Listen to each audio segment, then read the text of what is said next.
అనకాపల్లి జిల్లా నర్సీపట్నం నియోజకవర్గం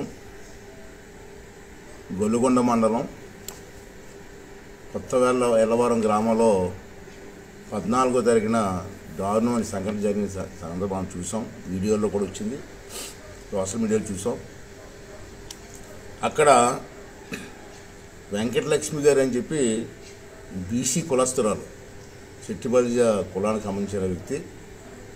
ఆవిడని అదే గ్రామానికి సంబంధించినటువంటి కొందరు వ్యక్తులు లైంగికంగా చాలా ఇబ్బంది పెడుతున్న సంఘటన కూడా ఆవిడ మాట్లాడుతుంది.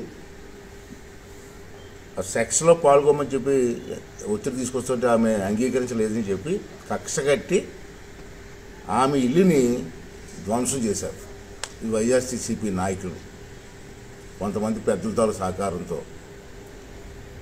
ఎంత ఘోరం అంటే ఆ ఇల్లు పడగొట్టినప్పుడు దాంట్లో పోలీస్ డిపార్ట్మెంట్ వాళ్ళు, అలాగే రెవెన్యూ డిపార్ట్మెంట్ వాళ్ళు, ఎంఆర్ఓ సంబంధించిన వ్యక్తులు, ఇరిగేషన్ డిపార్ట్మెంట్ సంబంధించిన వ్యక్తులు అందరూ కలిసి వెళ్ళి దగ్గరుండి ఆ ఇల్లు పడగొట్టారండి.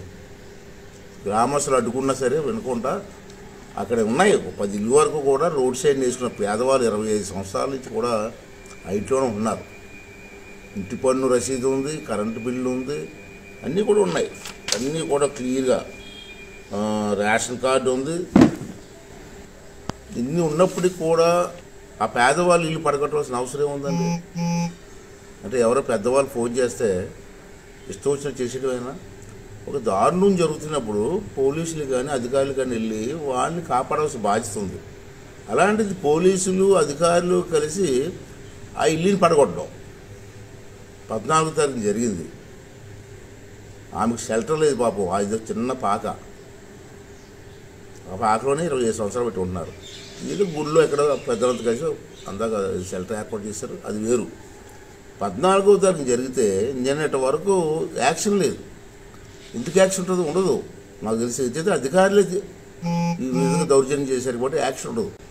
నర్సీపట్నం పోలీసు ఎవరైతే ఉన్నారో డిఎస్పీ గారు కానీ లేకపోతే సిఐ గారు కానీ పోలీస్ స్టేషన్కి వెళ్తే రిప్రజెంటేషన్ తీసుకున్నారు. కరెక్టే, ఓకే. రిప్రజెంటేషన్ తీసుకునేప్పుడు రసీదు ఇవ్వమంటే మేము ఇవ్వం, మేము ఇవ్వండి, కాగితం ఇచ్చి వెళ్ళిపోవడం చూసుకుంటాం అని చెప్పి చాలా దౌర్జన్యంగా మాట్లాడిన సంఘటన కూడా నాకు దృష్టికి రావడం జరిగింది. ఇది పద్ధతి కాదు. ఏ రిప్రజెంటేషన్ కలెక్టర్ గారికి ఇచ్చినా ఎవరికి ఇచ్చినా ఒక రసీదు ఇవ్వడం ధర్మం. అంతేగాని మేము రిప్రజెంటేషన్ తీసుకుంటాం, ఇవ్వం, రసీదు ఇవ్వని చెప్పి మాట్లాడడం అదొక పెద్ద నేరం. రెండోది ఏంటంటే రాత్రి, అంటే ఈవేళ 17 అనుకుంటాను, 16 రాత్రి గొల్లుగొండ పోలీస్ స్టేషన్ ఎస్ఐ గారు కొత్తయాల వెళ్ళి అక్కడ పెద్దలు కలిసి ఇప్పుడు రాత్రి 10 గంటలకు 10:30కి వెళ్ళారట. వెళ్ళి ఆమె ఎవరైతే వెంకటలక్ష్మి ఆమె ఉన్నారో ఆమెతో మేము మాట్లాడాలా, ఆమె దగ్గర మేము స్టేట్మెంట్ తీసుకోవాలని వెళ్ళారట. రాత్రి 10:30కి వెళ్ళదు ఎందుకండి? ఎందుకలా 10:30కి? ఎంత అవసరం వచ్చింది మీకు? అంత అవసరం వచ్చింది అడుగుతున్నాను నేను. ఉదయం వెళ్ళొచ్చు కదా. బాబా ఆమె 3 రోజులు పడి జ్వరం పడి ఎక్కడో ఉన్నారు. ఆ పేషెంట్ గారు ఉదయం తీసుకొస్తామంటే వెళ్ళిపోయారట. అంత అవసరం ఉంది? ఇక్కడ నేను అడిగేది ఏంటి, ఎస్పీ గారికి కానీ అందరినీ అడిగేది ఏంటంటే ఈ కంప్లైంట్లో గొల్లుగొండ ఎస్ఐ మీద కంప్లైంట్ ఉంది.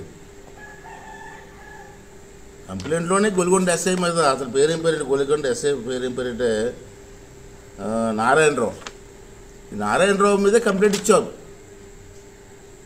మరి అదే నారాయణరావు ఎంక్వైరీ ఎలా చేస్తాడండి? ఎవరైతే ముద్ద ఉన్నాడో ముద్ద ఎంక్వైరీ చేస్తాడండి. ఇది ఎక్కడ న్యాయం అని నాకు అర్థం అవ్వదు. ఎస్పీ గారు అంటే మీరు ఏం చేస్తారంటే, నిజంగా ఆమెకి ఒక మహిళకి న్యాయం చెయ్యాలని అనుకుంటే మీరు ఎవరినో ఒక ఆఫీసర్ పంపించండి, ఎంక్వైరీ ఆఫీసర్గా పైనుంచి. ఎవరైతే ముద్దాయిలు ఉన్నారో వాళ్ళ చేత ఎంక్వైరీ చేయడం అనేది పద్ధతి కాదు. దీన్ని మేము ఖండిస్తున్నాం. మీరు ఇమీడియట్గా దీన్ని స్పందించాలి. ఎందుకంటే దిశ చట్టం, దశ చట్టం అని 3 చట్టాలు పెట్టారు. మహిళల కోసం చట్టం పెట్టాం, మహిళలకు అన్యాయం చేస్తే తోలు తీసేస్తాం అని మాట్లాడే సందర్భాలు ఉన్నాయి కదా ముఖ్యమంత్రి గారు.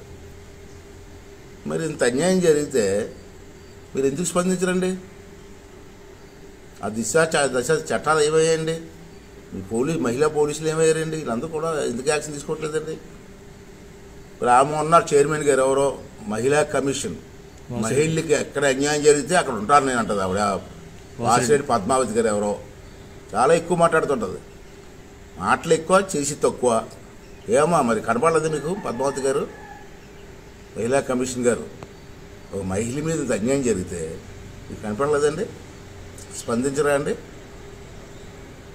అదే మీకు కావాల్సిన వారైతే స్పందిస్తారా? వైఎస్ఆర్సీపీ ఎవరికైనా అన్యాయం జరిగితే ఇమీడియట్గా స్పందిస్తుంది నిమిషాల్లో. ముఖ్యమంత్రి గారి నుంచి ఏదైనా కబురు వస్తే స్పందిస్తుంది. సామాన్యులకి బీసీల మీద ఇలా దౌర్జన్యం జరుగుతుంటే మాత్రం స్పందించదు. నిన్న మళ్ళీ పరవాడ ఏరియాలో ఈ వైఎస్ఆర్సీపీ నాయకులు అన్యాయం చేశారని చెప్పి ఒక మహిళ నూతిలో పడి చనిపోయింది. ఆమెను తీశారు, బయటికి తీసి చనిపోయింది. బంధువులు భర్త వెళ్ళి చూస్తారంటే డెడ్ బాడీని చూడనవ్వలేదండి. అలాంటి మీద ఎందుకు యాక్షన్ తీసుకోరండి మహిళా కమిషన్ గారు, పద్మావతి గారు? అంటే నేను కోరేది ఏంటంటే, ఇప్పటికే 14వ తారీఖున జరిగితే ఈ వేళ వరకు మీరు ఏ ఎంక్వైరీ చేశారో తెలియదు, ఏడు చేశారో తెలియదు. మీరు ఇమీడియట్గా యాక్షన్ తీసుకోండి. మేము కూడా సోమవారం వరకు వెయిట్ చేస్తాం.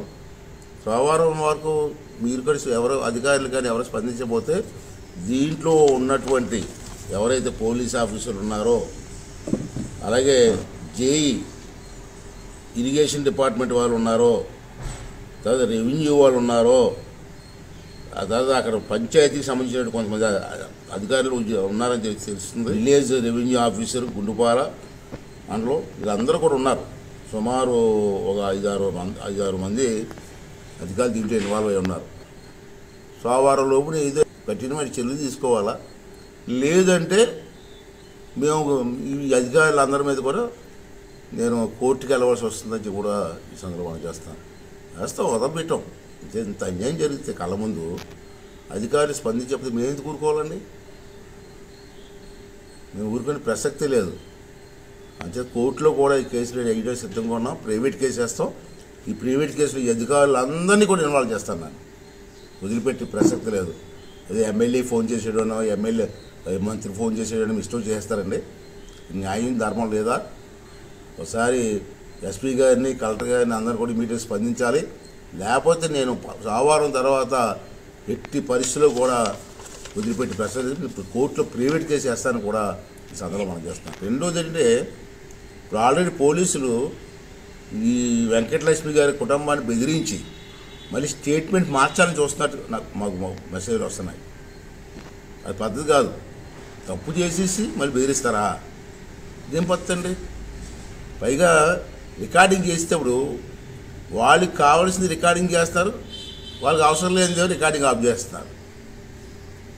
అంచేత అడుగుతున్నాను నేను, ఈ పోలీస్ డిపార్ట్మెంట్ ఎవరైతే రిపోర్ట్ ఇచ్చామో ఆ డిపార్ట్మెంట్ కాకుండా ఎవరు ప్రత్యేకమైన అధికారిని పంపించి ఇంచేది పెద్ద ఇష్యూ, ఇది పేదవాళ్ళ ఇష్యూ, మహిళ తాలూకు ఇష్యూ అంటే పంపించి ఎంక్వైరీ చేయమని చెప్పి కోరుతున్నాం. దీనికి న్యాయం చేయమని కోరుతున్నాం. లేకపోతే మేము కేసు కోర్టులో అధికారులు అందరూ కూడా వేయడానికి మేము సిద్ధంగా ఉన్నామని కూడా ఈ సందర్భంలో మనం చేస్తున్నామండి. Thank you. హాయ్ ఫ్రెండ్స్, మా టుడే టుమారో యూట్యూబ్ ఛానల్ చూస్తున్నందుకు చాలా థ్యాంక్స్. మరిన్ని లేటెస్ట్ వీడియోస్ కోసం వెంటనే సబ్స్క్రైబ్ చేయండి. అలాగే ఈ బెల్ ని కూడా రింగ్ చేసేయండి. మా నోటిఫికేషన్స్ అన్ని మీ మొబైల్లో వస్తాయి. అలాగే మా వీడియోస్ మీకు నచ్చితే లైక్ చేయండి, షేర్ చేయండి, నచ్చకపోతే కామెంట్ చేయండి.